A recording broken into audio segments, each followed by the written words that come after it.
देव महामुनि कहते हैं आसीत् भीष्म को नामा विदर्भाधिपतिर्महान् तस्या पंचा भवन पुत्रा कन्यैका चा वराननाः। भीष्म देव एक विदर्भ देश के राजा, महाराष्ट्र जानते हैं, महाराष्ट्र में मुंबई तो ही है, तो विदर्भ में तो वहां पे है भी ना, माता जी का मंदिर भी बना है। नागपुर से जब आगे जाते हैं तो वैदर्भी का सुंदर सा महल बना है, आज भी लोग वहां पे जाते हैं। सास भी सौभाग्य से वहां गया था। विदर्भाधिपति महाराज, उनके 5 पुत्र होते हैं, एक पुत्री होती है जिसका नाम रुक्मिणी होती है। पहले पुत्र का नाम रुक्मांगज होता है, रुक्मरथ होता है, रुक्मबाहु होता है, रुक्मक्रेश होता है और रुक्मालु होता है।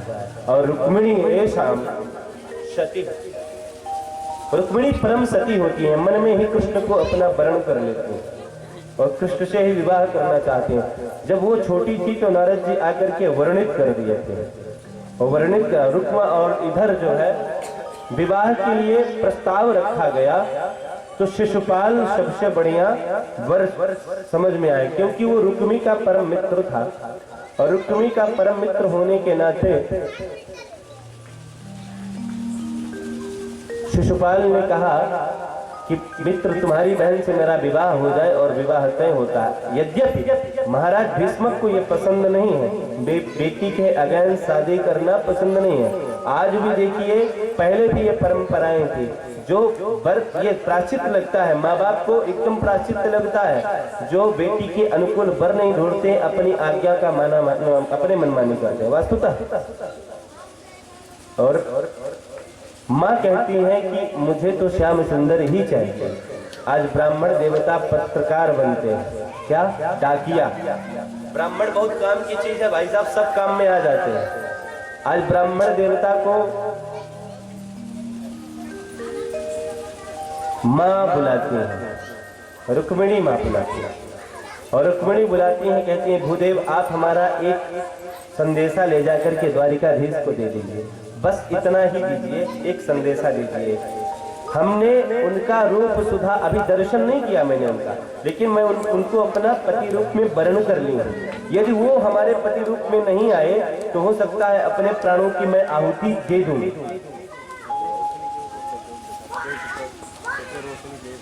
मैं अपने प्राणों की आहुति दे दूं। कैसे?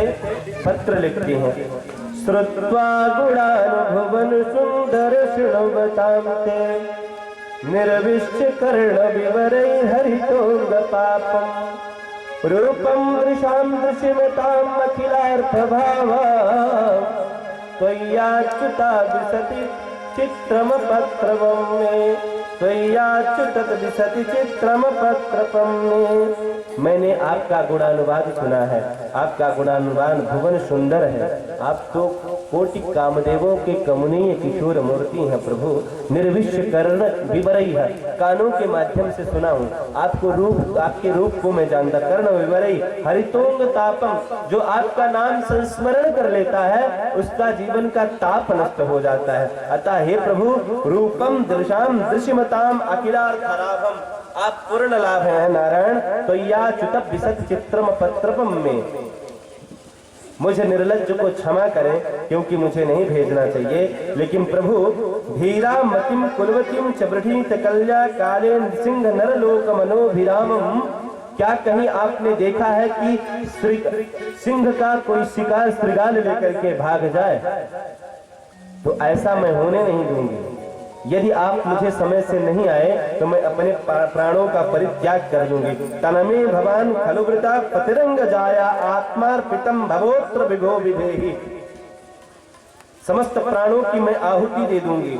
हे नाथ, अब मैं आपको सारी व्यवस्था भी बता रही हूँ। आपको ब्राह्मण देवता पत्र देंगे, हम गिरजा भोजन के लिए जाएंगे, क्योंकि यहाँ बहुत हमारे भाई जान गए हैं कि हम आपको मानते हैं। तो शिशुपाल आदि सब लोग आ गए हैं, विवाह हेतु कुछ लोग आने वाले भी हैं, और जरासंध आदि पहले से ही आक्रमण कर चुके हैं। तो यहाँ बहुत सारे राजा भी होंगे। तो प्रभु, आप इन राजाओं के बीच में मुझे कैसे हरण करेंगे, ले कैसे जाएंगे? तो मैं आपको जुगुत भी बता रही हूँ। ये ब्राह्मण देवता ले जाकर के पत्र देते हैं, और पत्र गोविंद के तरफ जाते हैं। द्वारपालों ने देखा, जब द्वारपालों ने देखा तो भगवान को तुरंत बताया और भगवान अंतःपुर में ले जाते हैं। ब्राह्मण का पैर धोते हैं, पैर धोने के बाद ब्राह्मण देवता का पाद प्रक्षालन करने के बाद पैर को दबाते हैं। बताइए ब्राह्मण देवता, यही कारण आगमन तुम्हारा, किस कारण आप पधारे? उन्होंने कहा आपका ये पत्र है रुक्मिणी ने दिया है, और किसी का पत्र कोई बाँचे अच्छा नहीं है, किसी का पत्र कोई बाँचे ये अच्छा नहीं है, जो जिसके लिए गया है वो वही बाँचे तो ठीक है।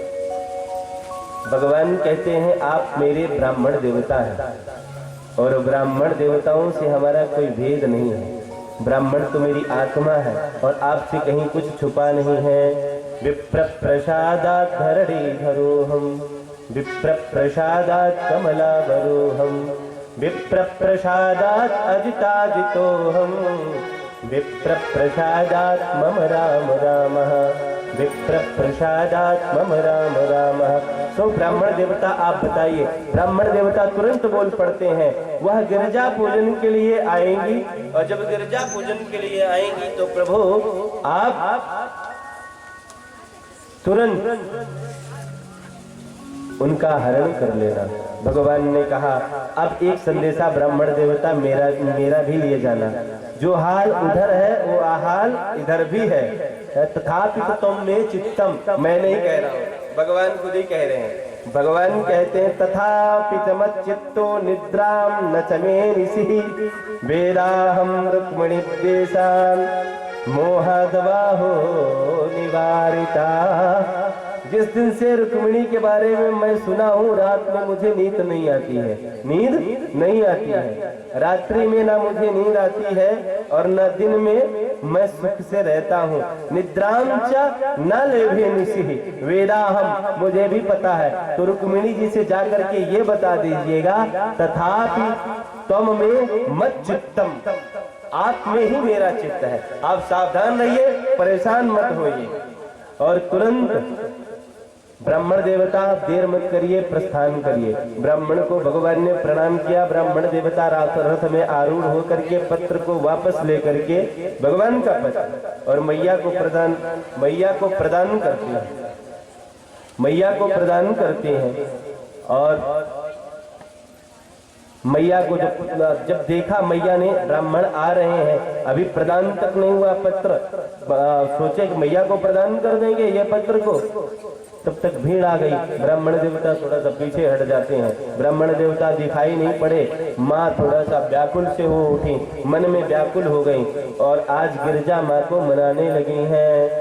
दुर्गवा दुर्भगा नच मेधाता नानुकूलो महेश्वराः, देवीम्बा विदुखां गौरीं रुद्राणी गिरिजासते, रुद्राणी गिरिजासते।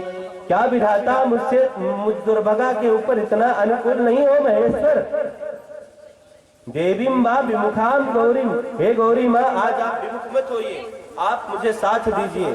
और जैसे ही पूजन के लिए तैयार होती हैं, तब तक ब्राह्मण देवता दिखाई पड़ जाते हैं। और ब्राह्मण देवता जैसे ही दिखाई पड़ते हैं, मन में संतोष आता है, पत्र को धीरे से बांधते, हृदय पुलकित हो जाता है। तत्क्षण गोविंद जैसे ही प्रवेश करती हैं गिरिजा पूजन के लिए मंदिर में माँ भगवती, और जो प्रवेश किया माँ ने, और जैसे ही प्रवेश किया तो माँ का रूप देखने के बाद जितने भी वहाँ सैनिक थे उनका रूप ही देखने लगे। वाह क्या बात है, अहो यस्य नवम बया, क्या स्वरूप है इनके, सुंदर मुकुट तो देखो, क्या स्वरूप है, कितनी सुंदर कंचुकी है, कितना बढ़िया छमछम चल रही है। और रुक्मिणी तो इधर देख रही है। रुक्मिणी ने कहा भगवान को मैं कभी देखी नहीं हूँ तो जानूंगी कैसे?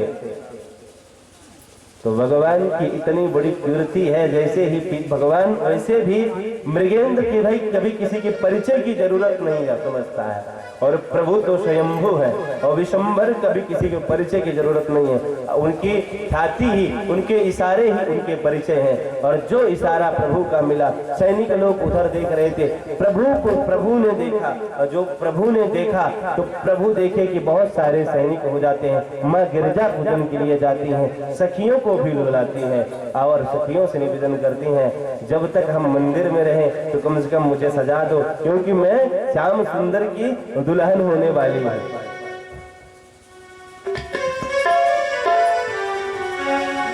आओ मेरी सखिए मुझे मेहंदी लगा दो, मेहंदी लगा दो, मुझे ऐसी सजा दो, मुझे श्याम सुंदर की दुल्हन बना दो, मुझे श्याम सुंदर की दुल्हन।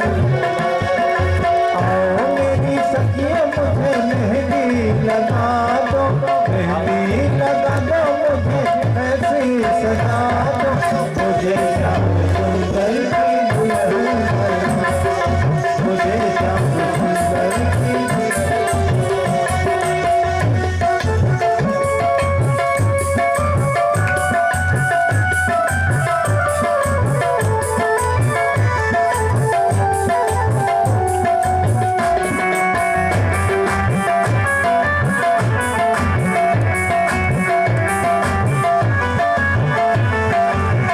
सत्संग में मेरी बात चला